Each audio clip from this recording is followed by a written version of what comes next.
Bonsoir à tous, bienvenue sur Radio Sensation Normandie.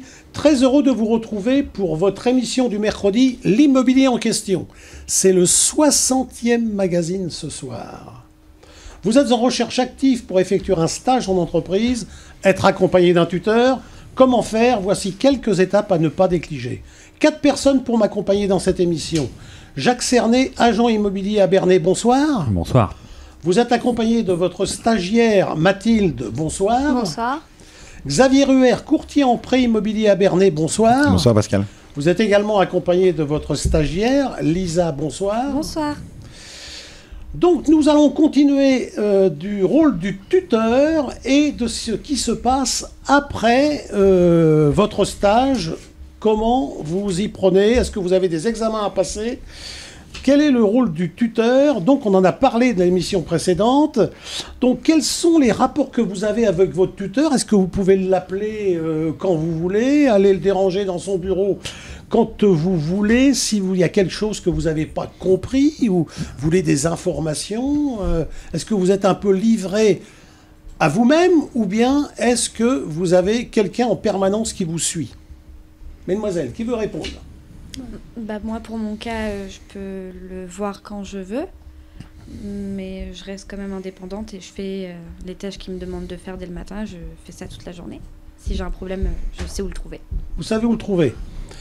Est-ce que vous êtes en permanence avec votre tuteur ou bien vous pouvez aller, parce que je suppose que où vous êtes, il y a plusieurs commerciaux, vous pouvez aller aussi sur le terrain avec d'autres commerciaux? Comment ça se passe? Ça m'est arrivé d'aller prospecter avec une agent co, mais je reste quand même sous la tutelle de votre tuteur. Exactement. Alors la prospection, c'est quoi ça, la prospection? C'est on frappe aux portes, on va dire bonjour aux gens, comment ça se passe? C'est plus des flyers. On met des petites cartes. Ouais, c'est ça, dans flyers, c'est quoi en français, ça veut dire? Des prospectus. Prospectus, voilà. Vous mettez ça dans les boîtes? Dans les boîtes aux lettres, avec votre numéro de téléphone ou le numéro de téléphone de l'adresse de l'agence. Pour savoir s'ils ont un bien, une maison à vendre, un appartement à vendre. Et vous, comment ça se passe? Moi, ça se passe très bien. Il est à l'écoute. Si j'ai besoin d'aide, il est présent. Même l'équipe qui l'entoure sont toujours en permanence là si j'ai besoin de quelque chose.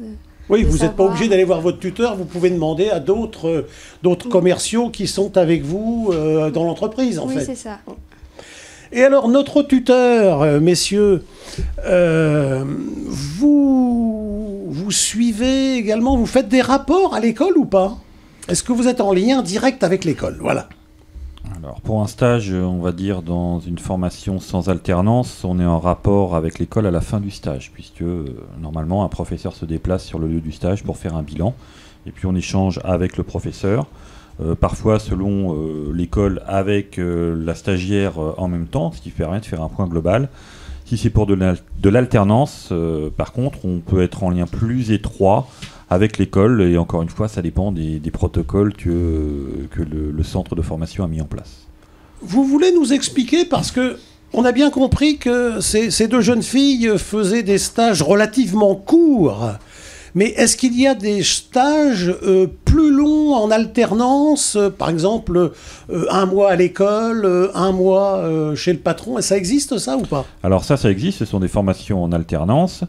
Et ça va être effectivement, ça peut être 1 mois, ça peut être 1 semaine à l'école, 3 semaines dans l'entreprise, ou bien fractionné dans la semaine.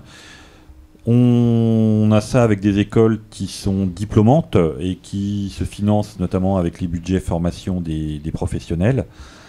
Après, c'est une très bonne formation, mais selon la branche que l'on va prendre, d'une part, il faut bien faire attention à l'école, parce que vous avez certaines écoles qui ne font que prendre les subventions, mais n'ont pas des professeurs forcément très qualitatifs.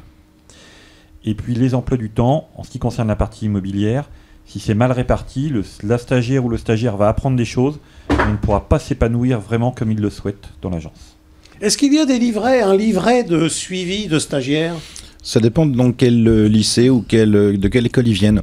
Moi, je prends pas de formation très longue, parce qu'on est vraiment une toute petite structure, donc je veux pas m'embarquer dans des formations de 2 ans. Mais au niveau des stages de 15 jours à 1 mois, selon l'établissement scolaire, on a des petites références. Effectivement, on doit cocher certaines cases, des activités qu'ils ont faites, etc. Alors, je vous ai entendu dire, Xavier, que c'était pas être tuteur, c'était pas de tout repos. Ça veut dire quoi, ça ? On a des jeunes qui viennent dans notre entreprise, on doit tout leur expliquer, tout leur montrer. Ils ne connaissent pas du tout déjà notre société à nous. Alors le métier, c'est encore plus compliqué. On n'est pas forcément des métiers où les gens savent faire et savent ce qu'on fait réellement. Il faut vraiment tout leur faire découvrir. Moi, je sais que le stagiaire, en général, j'ai pas de programme de stage bien défini quand il arrive. Comme je vous ai dit, on lui présente l'équipe, etc. Mais après, il va me suivre. Je vais l'emmener à mes rendez-vous, je vais l'emmener voir les banquiers, je vais l'emmener voir les agents immobiliers, je vais l'emmener prospecter.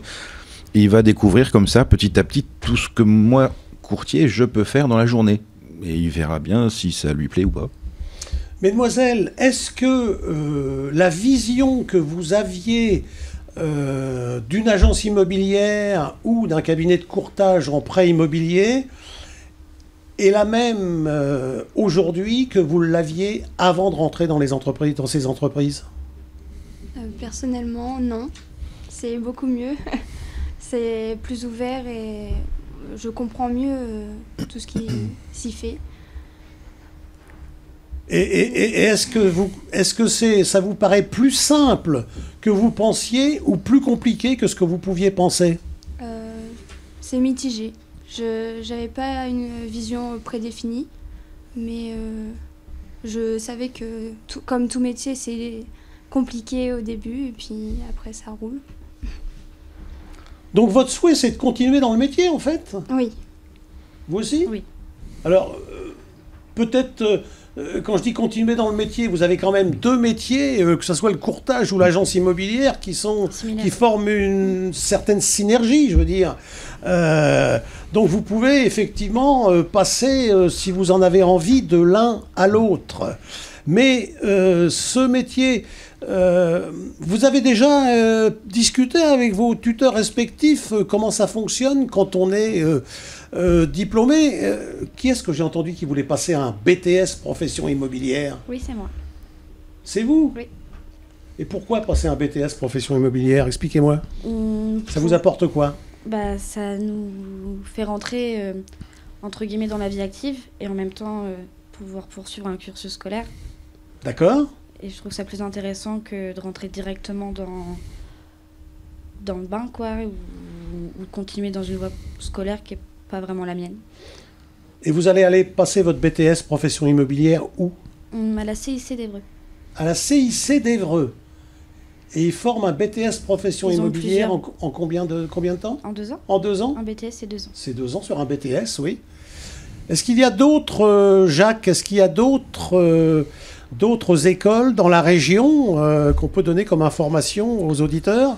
Téléspectateurs. Alors, dans la région, donc il y a Évreux, vous avez Rouen qui forme des BTS immobiliers, il y a Lisieux, mais alors je ne sais pas s'ils voulaient continuer ou pas, mais il y a Lisieux qui forme des BTS immobiliers. C'est les Rosiers, oui. Oui, vous avez Caen aussi qui forme des BTS immobiliers, vous avez des établissements, on va dire, relativement classiques, des lycées, et puis des écoles de formation qui sont reconnues, diplômantes, et qui peuvent vous accueillir pour de la formation de BTS immobilier, ou bien en filière classique, c'est-à-dire comme un étudiant ou une étudiante classique dans le cursus de 24 mois on est à l'école, ou bien en alternance, à condition d'avoir un employeur.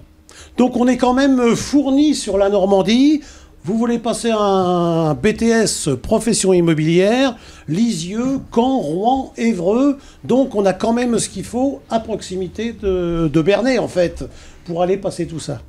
Ben écoutez, mesdemoiselles, merci d'avoir accepté l'invitation. Vous reviendrez nous voir ou pas ? Oui. Sur des autres émissions, parce que là c'est fini. On a fini nos 3 émissions sur les stagiaires et le tuteur, mais on se reverra peut-être sur d'autres émissions alors. Pourquoi pas. Super. Merci messieurs les experts, Xavier et Jacques, merci d'avoir accepté l'invitation comme toujours. Vous pouvez retrouver ce mag en podcast dans votre magazine L'Immobilier en question. Sur notre chaîne YouTube, vous faites radiosensation.fr et vous allez voir, il suffit de cliquer Bernay 93.4 si vous voulez continuer à nous écouter pour terminer la soirée par exemple. On se retrouve mercredi prochain à 19h35 après le Flash Info Régional pour une nouvelle émission immobilière. À très bientôt. Bonne soirée.